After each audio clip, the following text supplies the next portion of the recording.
Hello everyone. So in this video we will see one example on design of spur gear. Okay, so here I will read the question and I will just write down here given data. Okay, so listen carefully. A spur gear pair is used to transmit 20 kilowatt power. So here power is given as. So I will directly write down here given data. So power is 20 into 10 raised to 3 watts. 20 kilowatt power is given from an electric motor running at 1440 rpm to a machine tool expected to run exactly at 600 rpm. And so here np is given as 1440 rpm and ng gear speed of gear is exactly 600 rpm. So 600 rpm exactly. Okay, then the pinion and the gear are to be made of alloy steel 40 Ni2 Cr1 MO28. Uh, so for which SUT is given as 800. So SU for pinion is given as 800 Newton per mm square, and plain carbon steel 55C8 for which SUT is equal to 800 Newton per mm square. So SUT for gear is given as 700 Newton per mm square respectively. The service factor and factor of safety are 1.5 and 1.35. So here service factor is nothing but CA, application factor 1.5, and factor of safety FOS is given as 1.35. The face width is 12 times the module. Now face width is given as 12 times module, for which the load distribution factor is 1.4. So load distribution factor is CM 1.4. The tooth system is 20-degree full depth involute. So your 20-degree full depth involute system means your alpha pressure angle is given as 20 degree. The gears are to be machined to meet grade 7. So your IT grade is given, IT grade 7. The pinion and the gear are to be case hardened to 400 bhn and 350 bhn. So bhn for pinion is 400 and bhn for gear is 350.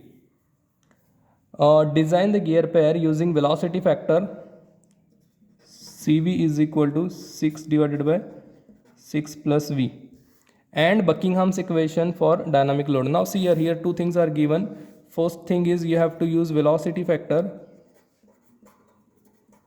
and second Buckingham's equation.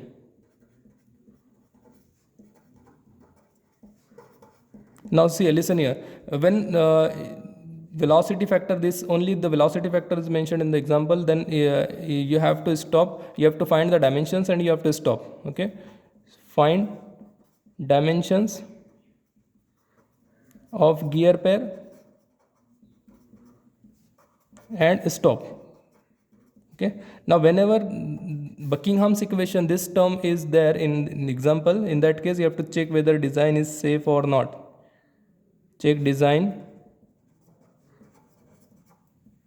against safety.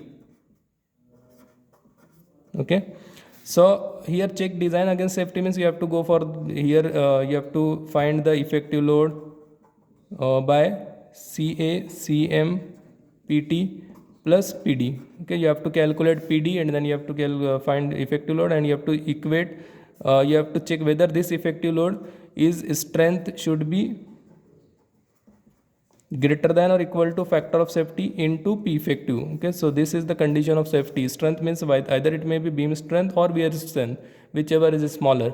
So your strength should be greater than or equal to factor of safety into P effective. So here two things will be there. First is velocity factor accounts. Here you have to find the dimension, you have to stop, and if suppose Buckingham's equation is given, you have to again proceed and you have to check against the safety. Okay, so here in this case both the things are given, so we have to go for both the things. Then solution. So in solution, your first step is you have to calculate the weaker element. You have to find out the weaker element. But here in this case, to calculate weaker element, we need yp, and to calculate yp and yg Lewis form factor, we need number of teeth. But here number of teeth is not given anywhere.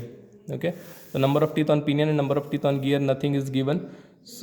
So in this case, what we have to do, we have to calculate. We have to first find out the number of teeth. So to find number of teeth, what we need is gear ratio.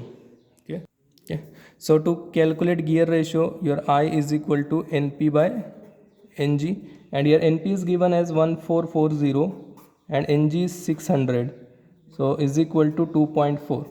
Now your NG should be exactly 600, means your gear ratio should be exactly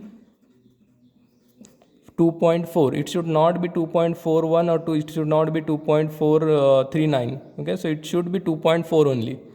Okay, so now see here, number of teeth, we will go for the number of teeth on the pinion.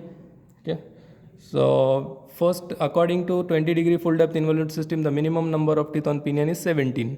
Okay, so first we will check whether here number of teeth on gear and number of teeth on pinion both is not given. So for 20-degree full depth involute system, the minimum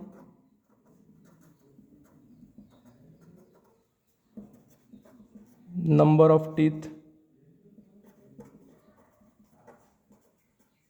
on pinion ZP is equal to 17. Okay, so now we'll check, we'll take this ZP as 17 and we will find ZG.